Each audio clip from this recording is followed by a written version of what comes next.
Well, no, I'm not sure what.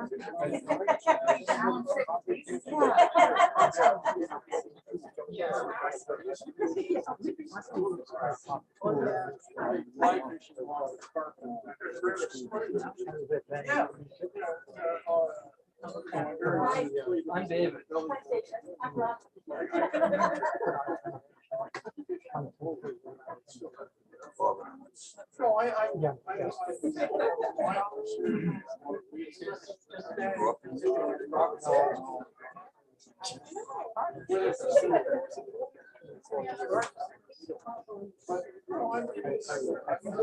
All right, good evening, everyone. We're going to get started here. My name is Rowan Neufeld. I'm the events coordinator for McNally Robinson Booksellers in Saskatoon. Tonight's event is coming to you live from Treaty 6 territory, the traditional lands of the Cree, Saulteaux, Dene, Dakota, Lakota, Nakota, and Métis nations.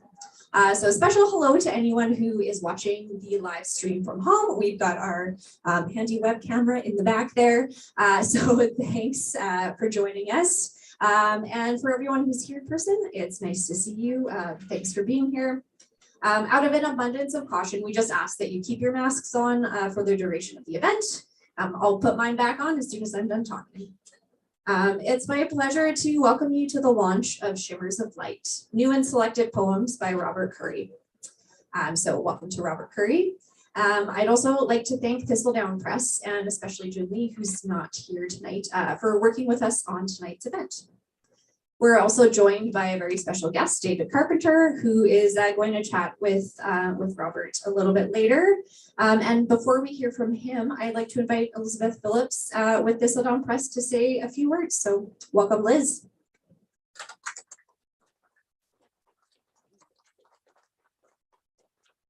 At last. Thank you, Rowan, and thank you, McNally Robinson, for hosting this. Welcome to Thistledown 2.0's first in-person event, even though we started in 2020. But you know you can reinvent a press in a pandemic. We're discovering. Okay, so I just want to thank also our funders, the Canada Council for the Arts, the Canada Book Fund, the Government of Canada, and of course, Sask Arts, most importantly. And without further ado, I'd like to introduce our two gentlemen of the evening. Sounds funny, doesn't it?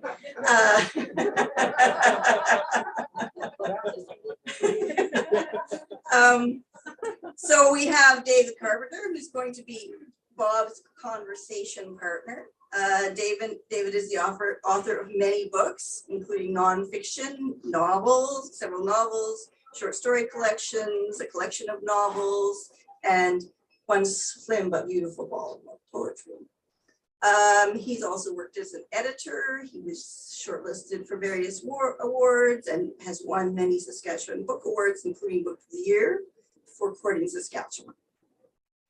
But you know, the best book is always the one to come, right? And that's going to be published by Thistledown Press in fall of 2022. And it has the best name ever. I never met a rattlesnake I didn't like. We refer to it affectionately as the snake. And the man of the hour is Robert Currie. We're here to celebrate Shimmers of Light, his biggest book of poems ever. Bob has published many books of poems, chapbooks, a novel. He's famously from Moose Jaw. He's won awards for teaching. He's been nominated for many fiction awards, won the High Plains Book Award for poetry. He is a recipient of the Saskatchewan Lieutenant Governor's Award for Lifetime Achievement. I started to feel teary about that. Did you see that? God almighty, I haven't been out in public much. Is a recipient of the Saskatchewan Lieutenant Governor's Award for Lifetime Achievements in the Arts, which he deserves. Now we're gonna start. I think Carpenter's gonna read a poem. And then on with the show. Thank you, everyone, for coming. Thank you, Liz.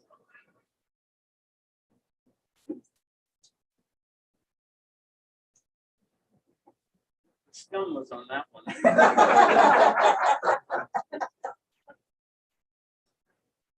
Hi, everybody. Great to see a bunch of you out here tonight for such a lovely occasion. This is quite an occasion. As you know, I'm Robert Currie's warm-up act.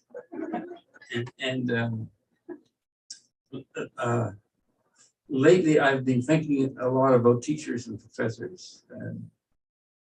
No coincidence, Bob and I started professional life as high school teachers, and I was also thinking about my old professors when I was in grad school and how much I missed them, and they're all gone now. And it's unfortunate that I can't tell them what great people they were. So anyway, out of that came my first poem in 27 years. Well, no, 1 year. So stop giggling. This is a serious event. The poem's called The Gathering. The professors gather, as always, in the spring. They trudge across the meadow towards the sunset. A slow procession. I remember them all. The woman who climbed Kilimanjaro walks bent over with a cane. The man who held court in the faculty lounge still strokes his beard. The tiny woman with soulful eyes stops to admire a prairie lily. The man who escaped Vienna just ahead of the SS, wise and cordial, laughs at a joke. They have taken a path to the lake. Someone stops to point at the sunset. A chickadee pipes a sad and happy courting song. I'm closer now, leaning forward, holding back. The erudite, born to linger in bookstores and great libraries, who learned from poets the importance of extolling a sunset. The stooping women, the bearded men, they speak in their everyday voices. They are moving close enough to merge with the dusk. I'm almost ready to join them as their voice drifts like mist across the lake. I call out to them. One of them turns around with a faint smile, nods, and joins the other.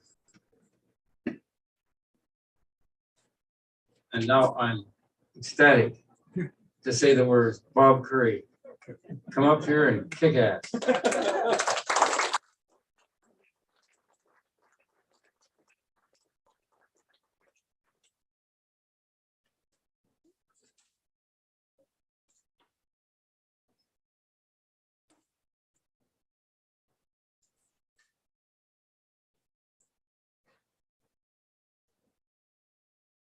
Well, thanks to Rowan and McNally Robinson for hosting this event. And thank you, Liz, for the introduction. I have to set you straight on one point, though. My book didn't really win that one award. It was a runner-up. It's a great pleasure for me to be here with David Carpenter this evening. We go back a long way together. In fact, 45 years ago this summer, when we were both attending the Saskatchewan Summer School of the Arts at Fort Sand, we both played in a legendary ball game. Now, this was in a fastball tournament in Lipton, Saskatchewan, but I should point out that our pitcher at the time was a slow pitch specialist. And here's a poem about that day.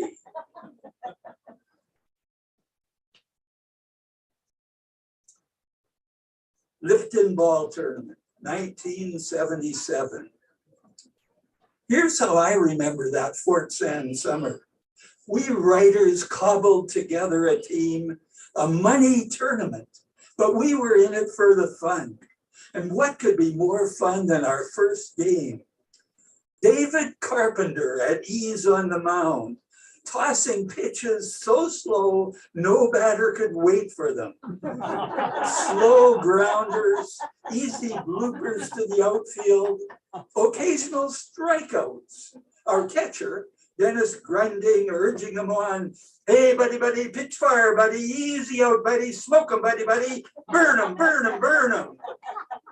His spiel, a performance poem for the ages. And we were putting them out, starting to believe we could hit too. And then we actually scored some runs. Eli Mandel, our coach, telling us he knew we could win this game. And we did. Lost the next one, sure. But who cared after our one glorious win?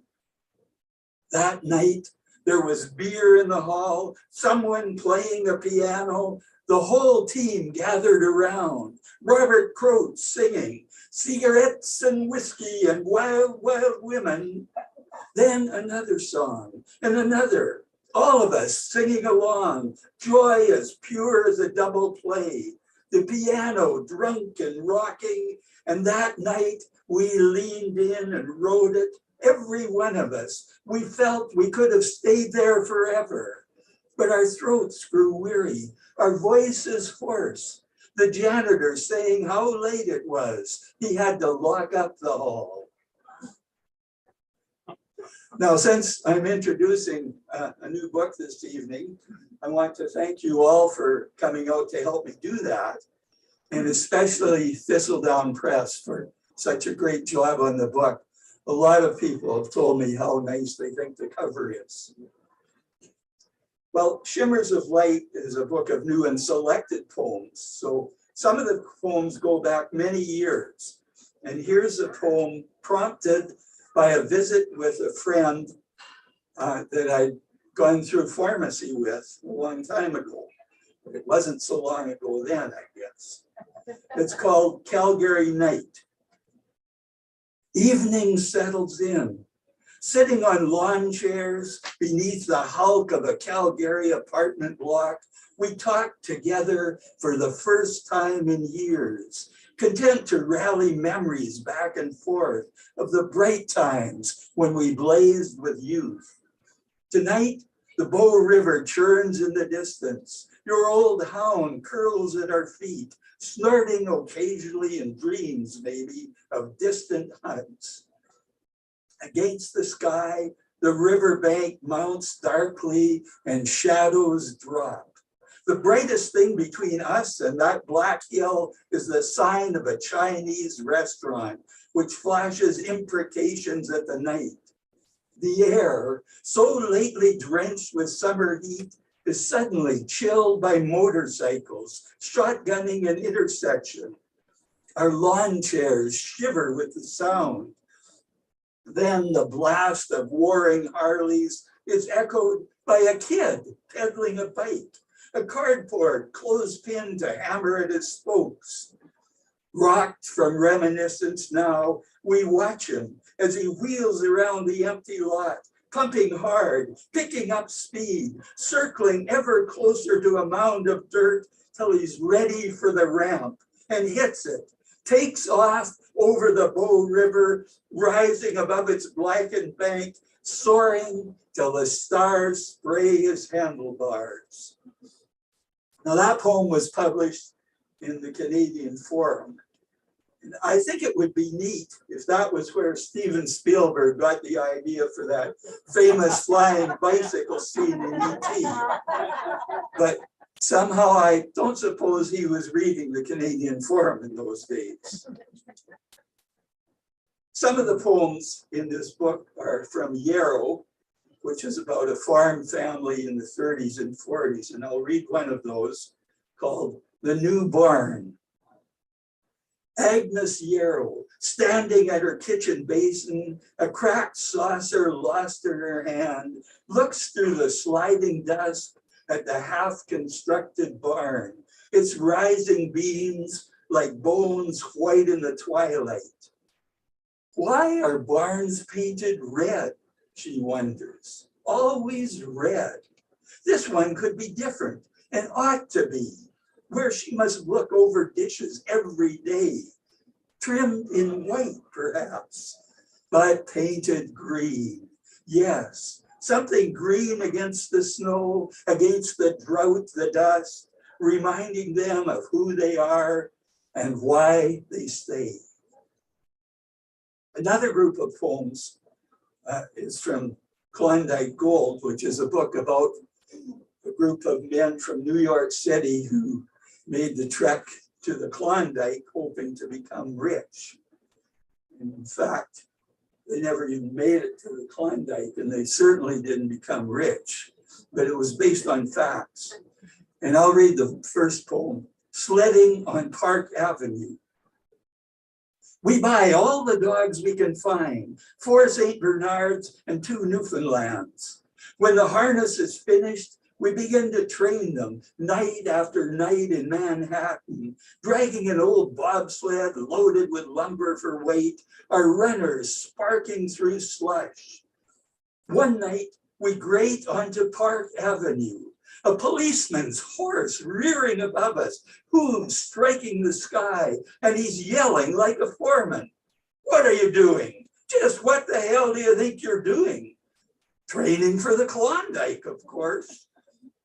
He holds the horse steady on the sidewalk. The gold craze, he says. You and half the population gone berserkers. You'll freeze to death up there. I'd like to hold you all in jail for a year, but that's up to the Humane Society. The reins tight in his hands, he laughs at our protests. It's cruelty to animals. Harnesses for horses, not dogs. The judge disagrees. He sets us free at once, investing $500 for a share of our gold. Some of my more personal poems might be considered memory poems, I guess. And here's one that goes all the way back to the summer after Ray 11, which happened to be exactly 50 years after Saskatchewan became a province. So this is called Jubilee. The year we went to California was 1955. My summer beneath a coat of Clearasil. Before we started that July, my father acquired 300 paper matchbooks, each bearing 3 sheaves of wheat, a gilded, windblown banner proclaiming Saskatchewan's golden Jubilee. He planned to celebrate along the way, to let the Americans know about our home. Pop, I said, cringing in the back seat. Nobody's going to want your stupid penny matches. What I meant, of course, was don't embarrass me. From the Montana border to the San Francisco Bay, he gave them out every time we stopped, to gas jockeys, waitresses, motel clerks, to every chance passerby and every whistle stop. They responded with handshakes, extra fries, soft drink refills, with etched souvenir glasses in Salt Lake City, colored prints of Western scenes in Winnemucca, with rolls of nickels for the Reno slut machines. Through the windshield, I watched the transformations, faces masked for work, open and alive again. Everywhere we stopped, they stopped, suspended from the day, smiling, wondering if we knew their cousins in Vancouver, if we'd had much snow this summer, if he'd say that Saska word again. In Redding, California, I saw a girl my age, a pert brunette, peroxide streaked hair. She looked as cool as the peak of Mount Shasta and just as distant, far too cute for me. But I slid from the back seat. Pop, I said, those matches, could I maybe have a few? P.S. Her name was Marilee. For 3 incredible years, her letters bound California to Saskatchewan. Thanks, Pop. Thanks a million.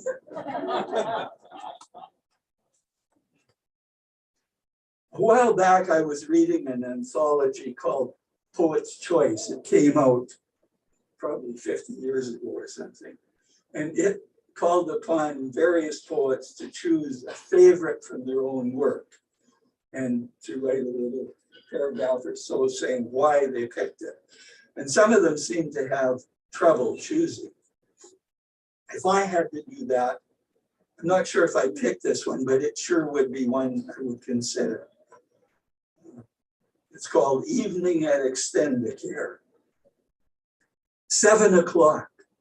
The dining hall swept clean, tables pushed away. I maneuver my father into a hushed semicircle of wheelchairs. Other residents sit stiffly on benches and dinner chairs in rows before the open floor, before the band, Andy's Midnight Combo. In fluorescent glare by the light of the silvery moon, the band plays, a thin vocalist, his quavering voice held fast by the violin that rises, falls behind him. Jeepers creepers, yes sir, that's my baby. Wrap your troubles in dreams. And 2 women walk into each other's arms, begin to sway. Nursing aides look for others who can waltz, lead them to the floor, launch into the old songs. Let me call you sweetheart. 1 wheelchair is rolled before the band, turning slowly with the tune. My father's fingers drumming leather arms, he leans toward me. We could do that, he says. I stand, feel people watching me, feel a blush crawl above my collar, shrug, wheel him forward, step awkwardly behind, and we enter the circle of dancers, my cheeks flaming.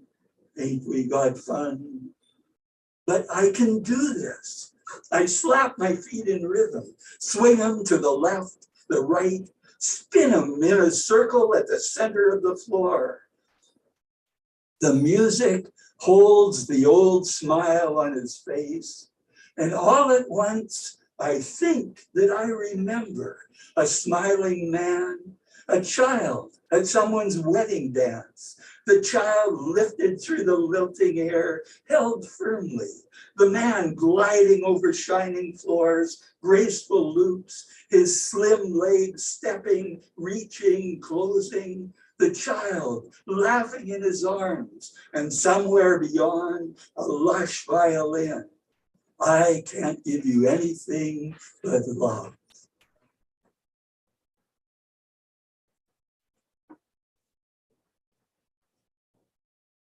This might interest you, Art. The first time I read that in public, Brenda was there, and she said, "Oh, that's great. I think I'll try and turn it into a song." But she was never able to, probably because all those songs are taken. Mind you, I didn't spoil any copyright rules there because they don't copyright titles. Here's another poem that came out of the memory of the past. It's also about my father, so you're getting a good taste of him tonight, but some of his relatives are here. The old ball game. A warm night in July. My father and I in the grandstand. Our team in the field. Their man on first when the batter slapped the grounder. It was a close play at second. The base runner lunging into the shortstop, who was flung upside down and fell on his face hard, dropping the ball. The fans 3 rows in front of us were on their feet, fists in the air, yelling, "Dirty player, throw the bugger out. Hell yes, get rid of that coon." Puzzled, I turned to my father. What's he mean, coon? My father looked down at me, pausing a moment, brow wrinkled, his eyes fixed on mine. Coon, he said. That's a word ignorant white guys sometimes use for black men. A bad word, an insult, something you and I would never say. I have no memory of who won the game or who the opposition was, but even now, 25 years after my father's death, I can recall that moment.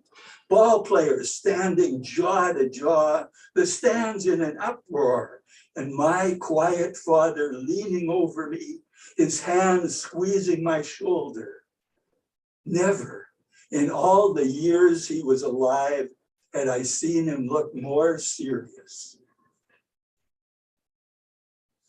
I wonder if any of you have had the experience of being somewhere you don't particularly want to be, stuck in an awkward situation, and you get feeling as if you're up above, looking down at yourself, maybe making a fool of yourself. I felt that way and even dreamed about it, which is where this poem came from. Stolen Night. The old dream is back again, scratching at the window screen, wanting in. And Lauren is there on the sofa, the girl beside him in a bathing suit and overcoat. But the other girl, the one who's with me, is down there alone. And I'm floating up here, the living room ceiling dissolving in a mist. But through the haze, I can see the girl walk to the record player, where she tears open a pizza box and pulls an album out. What I want is a song by Elvis Presley, the one she needs to hear, Don't Be Cruel. But somehow I know it'll be Dean Martin singing Memories Are Made of This. Wait, she isn't going to play a song. She takes the stylus and scrapes the needle again and again over the record. Lauren shakes his head and lights a candle, dribbling hot wax on the rug, a pattern like the trail of a snake. There's a sound at the front door, someone coming, and for sure it's going to be my parents. I know I can still fix everything, but there's no ladder, no way to get down. And I can tell I'm lighter, drifting higher and higher, the living room falling farther away, as small now as an empty cigarette box.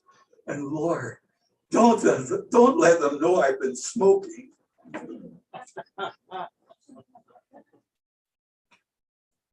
The next poem was inspired by an autobiographical essay I read by the American poet Phillips, who once attended a huge reading in an American college, a California one, a reading by Robert Frost, when something strange happened.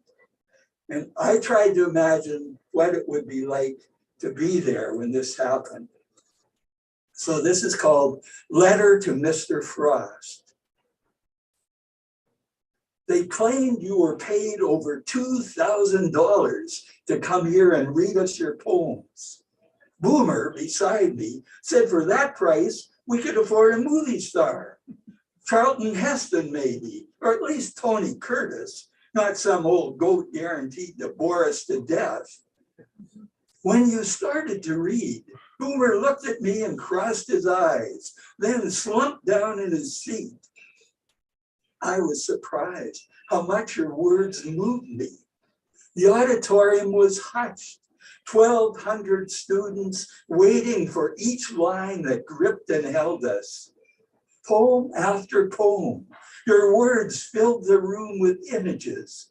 Heaving ground and boulders spilled from a stone wall, a neighbor returning a stone to the wall, looking like a savage armed for battle. Your voice was low and gruff, almost a monotone, but it carried every word out from the lectern and into our ears. Boomer leaned into me. Where in hell do you suppose they got this guy? He shook his head and slumped even lower. It looked as if he might slide onto the floor. That was when you stopped reading, everyone waiting to see how the poem would end. But you were looking in our direction. Your voice suddenly loud. You were shouting, "Sit up! Where were you raised?" We all sat up. Boomer too. He looked like a kid caught stealing in the 5 and dime. I glanced around the auditorium. Even our teachers were sitting up straight. You hesitated then and said the poem was ruined for you. You didn't finish it. I'm not sure what you read after that. It felt as though we were all caught in a balloon that had ruptured. The rubber stuck on our faces. When you finished reading, nobody said a word. We couldn't wait to get out of that hall. I decided then that I didn't much like you. Yet lying in bed that night when I closed my eyes, I could see you stopped on a snow-covered trail way out in the woods near a frozen lake. Snow drifting down, your horse tugging at the reins, the falling flakes and your rising breath, pale shimmers of light on the longest night of the year. So you can see that's where the title of the book came from. And while we're on letters, here's another letter. This one is written from a woman's viewpoint, and it's called Her Letter from Saskatoon. So you'll have to try and imagine this isn't some guy with a beard up here reading it to you. Her letter from Saskatoon. You left me for another woman, left me in this house with its mortgage, the traffic on 8th Street, a constant moan and irritation, the scramble of cars past all those fast food joints. What did I care about food? For a while, I thought I'll never eat again. My heart was like Ford's drugstore. Mr. Ford, so good to his customers, but dead now. The store's broken windows boarded up, the building closed for years. The guy in the corner trying to bum a smoke. I spent hours on a bench in Kinsman Park, staring towards City Hospital, wondering exactly what the doctors there knew about suicide prevention. Shrieks and laughter from children riding the animal carousel, the Ferris wheel turning and turning above us. Once a man sat on my bench, leather jacket and haunted eyes. He began to discuss the weather, the chance of rain, his hope that the night might be clear for the Perseids. I think he just wanted to pick me up. When the girls at work grew tired of my moping around, they said, enough, it's time to celebrate. They claimed none of them liked you. They all knew you were a jerk. That night, we went out to the Bon Ton Cafe, wine and good food, a toast to me, laughter and gossip. I found that I could laugh too and talk to the man who strolled over from 3 tables away. Excuse me, he said, and I could tell he was weighing each word as he spoke. I haven't seen you in years, but you must be Yvonne. I knew him at once, of course, my guy from grade 12. He's a widower now, going bald, but the smile that he gave me, it's the same smile that used to melt every bone in my body. I thought you ought to know, it still does.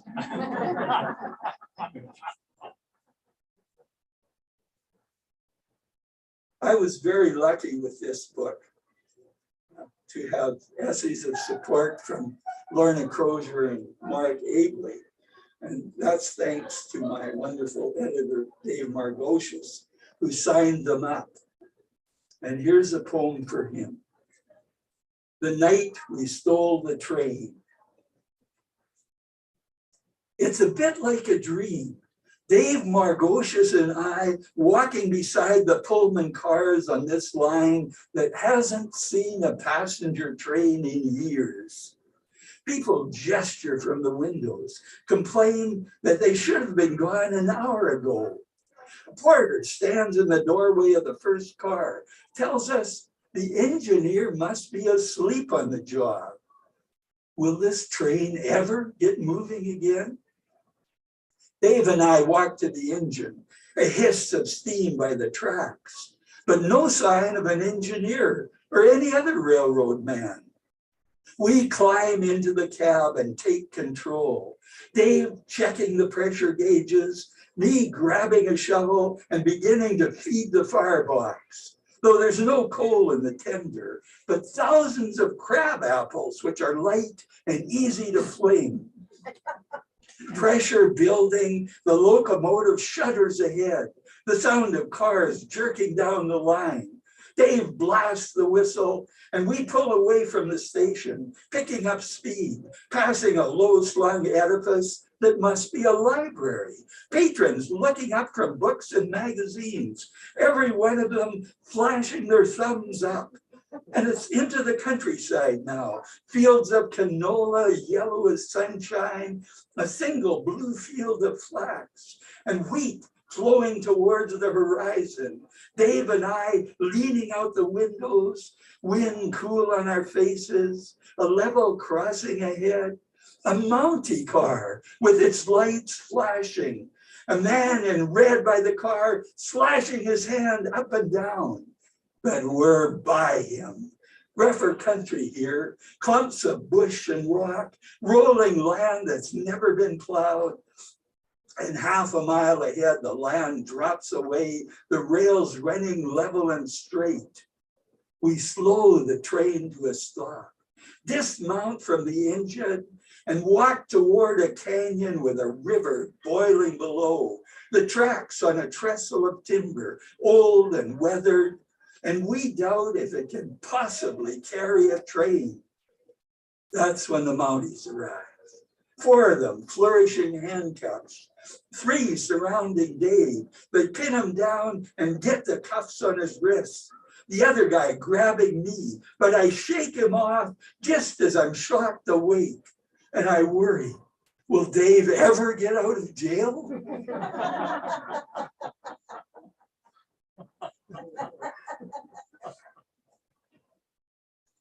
I think I'll change what poem I'm going to finish with. I taught for 30 years in Central Collegiate in Moose Jaw, excuse me, mainly grade 11s and 12s.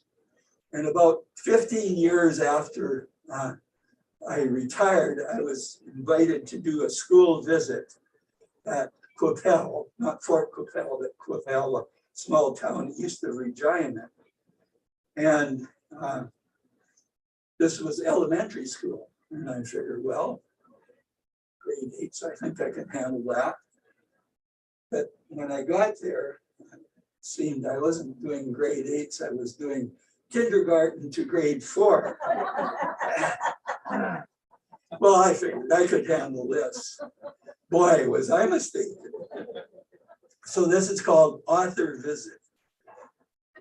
40 kids sprawled on the floor, kindergarten to grade 4. And I wonder, what the heck am I doing here? Maybe I can seize them with my poem that has a riddle for a title. What's smooth and brown and on the bathroom plug? Poop, says one kid. A good answer. But the poem is about a boy who spills peanut butter all over the house. One girl likes the peanut butter on the ceiling. Another likes the father, who's an earthquake in pajamas. Laughter and smiles. The poem works. My only poem for kids. And there's still 10 minutes to go. 3 kids already rolling on the floor. I've got a poem about a grandpa who one morning tries riding a bike when he doesn't know how. It's worth a try. How about you? Do any of you have interesting grandpas? A flurry of hands. My grandpa buys me chocolate bars this big. His hands are as wide as his shoulders. My grandpa lets me stay up late. My grandpa lives in Moose Jaw.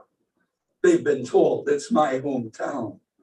Now a little girl waves her hand. My aunt lives in Nelson, BC.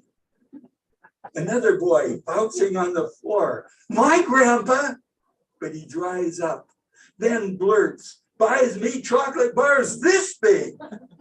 His are a meter in length. When there are no more hands in the air, when I've read my grandfather poem, when we're done at last for the day, a little girl in kindergarten raises her hand. Yes? Will you button up my sweater? After I tuck buttons through buttonholes, she gives me a quick hug, and I marvel at all that I've learned today. Well, I like to think of poetry as speaking out whenever someone listens. So thank you very much for listening.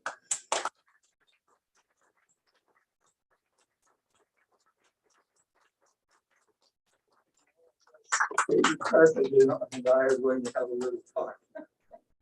Now comes the interrogation.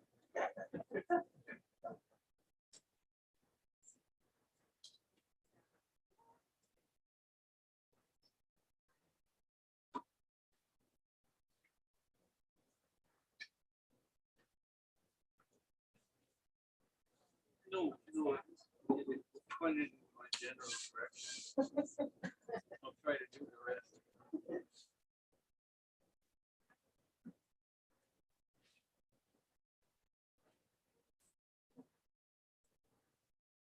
I don't know if you know it, Bob, but you were an influence on me for a few different ways. One of them was that the first reading I ever went to in my life, shortly after I arrived in Saskatoon, was the Moose Jaw movement reading. Bob was one of what, maybe 7 or 8 writers in the Moose Jaw movement, and they had a Moose Jaw city crest. It was the Moose Jaw City crest off the garbage trucks, as a matter of fact. The first book launch I ever went to was your launch of Diving Through Fire. What, 76 maybe? 77. Yeah. And Did you come to Moose Jaw for that one? yeah, we drove all the way for that. A lot of people came from Saskatoon. No. Elshire Magolsky even, I think. Yeah. Yeah. Nobody offered us a place to stay overnight though, so we had to drive all the way. So I'd like to ask you, first of all, something about inspiration. Would you say that most of the poems you write are inspired to the point of excitement? Or is your process writing poems a more deliberate, thoughtful process? I don't know how deliberate it is because often I don't know where they're going. But I find working on a first draft really exciting. But I also find revisions exhilarating. And as long as I feel that way, I'll keep revising. And then when it's no longer exhilarating to revise, I'll figure it's done and I'll put it aside. And then I may pick it up again later and discover it needs more work. Yeah. I asked John Hicks that same question. about 30 years ago. And he said a few of his poems were inspired in a wildly exciting way, but most of them were not so much inspired as slowly emerging onto the page. And I said, which poems were better? He says, I don't think there was a bit of difference. Well, I'm just realizing this now because of some of the ones I read tonight, but I think every once in a while they come out of a dream. Like I really did have that train dream where Dave and I take over the train. I shaped it a little bit as I was writing it, but there was a dream like that. I hope there's a second where you spring him out of jail. So, when you think of all these poems that you've written in this really impressive career of writing poetry, were there any poems that you had to write or you would explode? I'm not sure. I'm asking you because 2 or 3 times in my only book of poetry, I wrote things that if I didn't write them, I would have exploded. And I'm just thinking of, well, several several poems in this collection sounded to me like it came out of you with a great deal of urgency. Well, that one about my dad at extended care certainly came out of a lot of emotion. Yeah. Yeah. And I mean, some of those poems in the book may have exploded a few brain cells up there. But I didn't notice.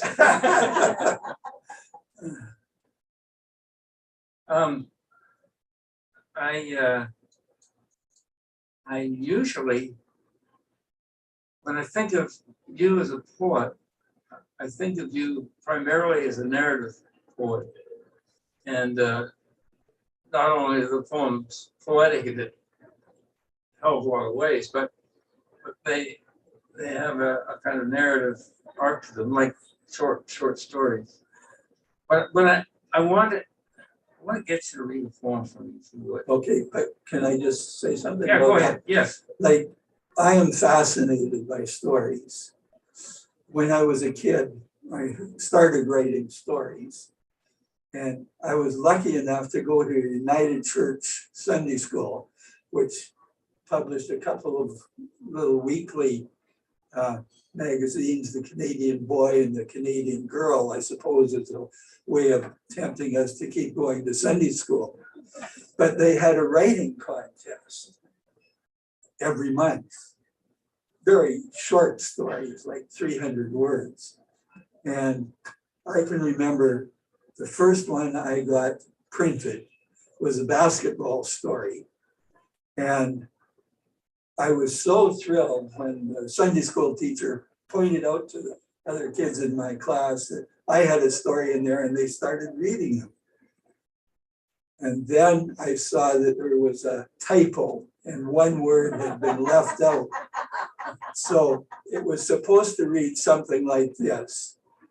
The protagonist intercepted a pass and flipped it into the net, except they left out it. So it read, he flipped into the net.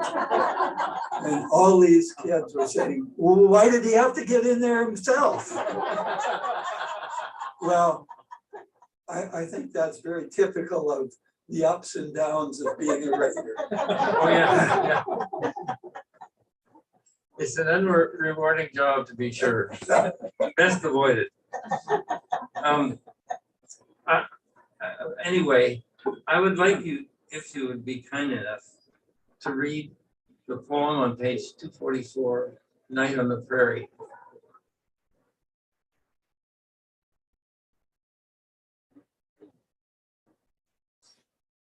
Night on the prairie. A crescent moon like a splinter of ice, its frigid light shining on miles and miles of empty land. A dry dugout, A shallow lake, its shoreline white with alkali. Stubble sticking through a shroud of snow. Wind moaning in the dying shelter belt. Caragana bushes bent and broken. A vacant house, front porch collapsing. The barn behind it sagging into itself. A ruined granary flatter than a stone boat that sinks into the earth by a pile of rocks. Far along a gravel road, the only moving object, a pickup truck, swings around a curve, headlights sweeping over pallid snow, bare fields stretching to the endless horizon, dark houses here and there, empty as the box of the truck. So did you pick that one because it wasn't a narrative? Yes, I find occasionally in your work, you renounce the narrative entirely. That's a very still poem. I think the only thing moving is that truck, and it doesn't last for long. And it takes us to a very still place. And I absolutely love it. I mean, I guess that's what I call a lyric poem. I think it is. Yeah. I know I love stories, and story often tends to take over. Oh, sure. Yeah. Yeah. Anyway, I could cite several others that are like that. It's interesting when a poet breaks out of his familiar ways and goes wild. Not quite as well as that train moving Dave along.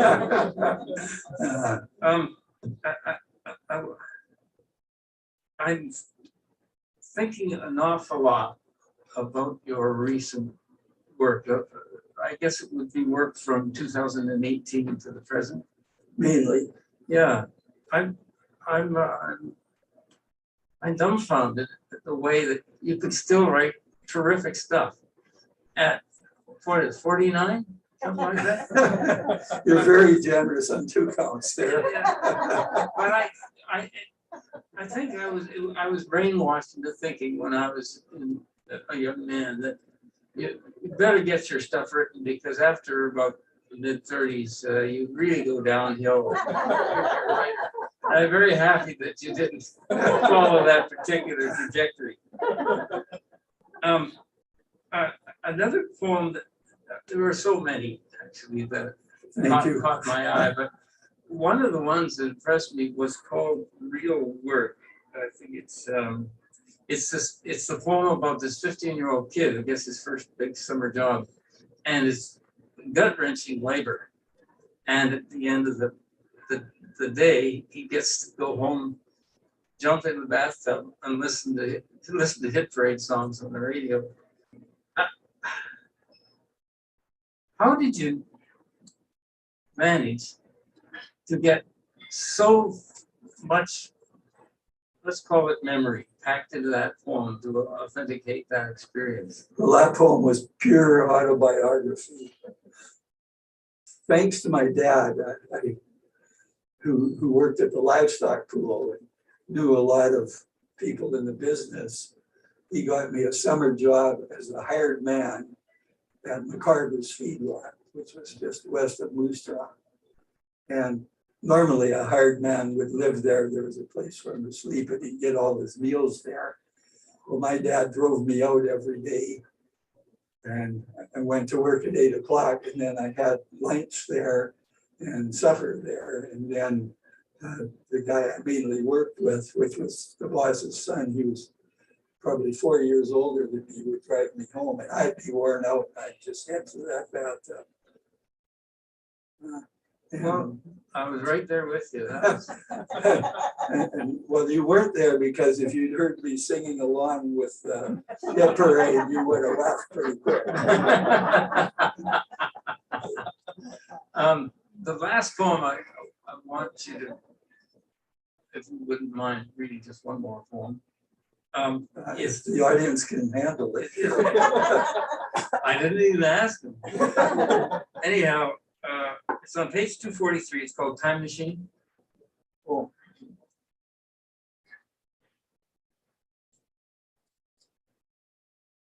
Time machine. Last night I dreamed of the boy I used to be, out on the football field, promoted to running back, awaiting the kickoff, his glasses off, the ball a blur tumbling out of the autumn sun. He waits and catches it, begins to run, cutting left, then right, until he's hit. A tackler at his knees, driving him sideways, another at his chest, smashing him backwards. The ball torn from his hands as he's crushed to the turf.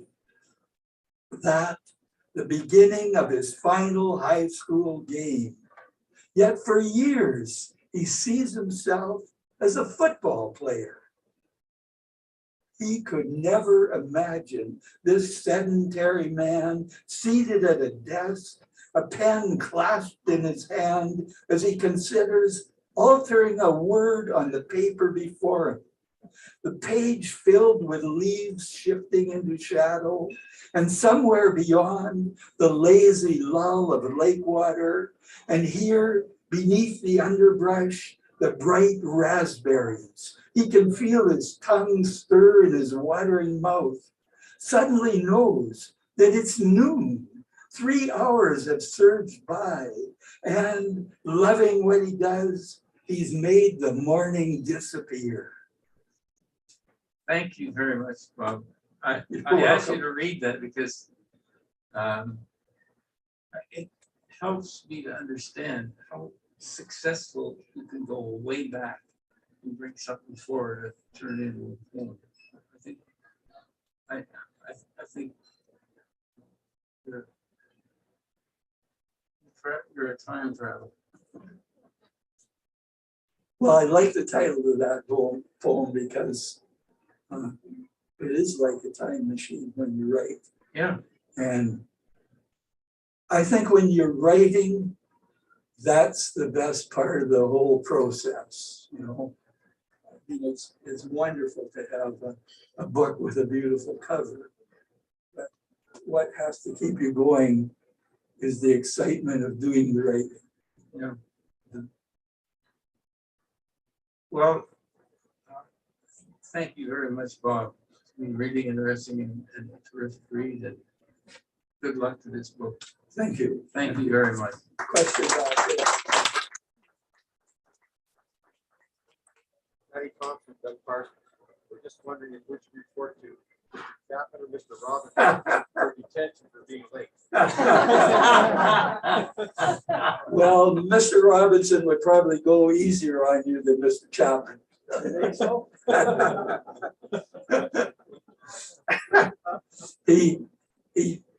I'll have to tell you this a little bit. He did this because Mr. Chapman, who was principal in your time, I guess, he was vice principal when I was a student there. And he was missing fingers. And he used to do this. And I had a friend who sat in the front row who used to catch himself doing this. And then he'd see Mr. Chapman force his hand away. I think there was a hand up over here. Maybe in the interest of time, maybe we'll keep the Q&A informal, if that's okay. We just want to leave tons of time for Robert to sign books. And I think Liz Phillips was going to come up and say a couple final words. And what does that mean? You're out of time. Is what you're saying. yes. Yeah. So there could be a casual conversation. Exactly. Okay. Got Simple, short sentences. Those I can manage.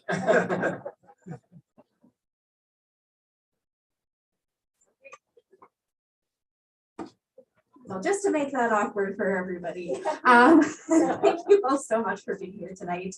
We've got lots of copies of Shimmers of Light available for sale. And I'm gonna hand the mic over to Liz Phillips with Thistledown Press to say some final words. Just thanks for coming. That's it.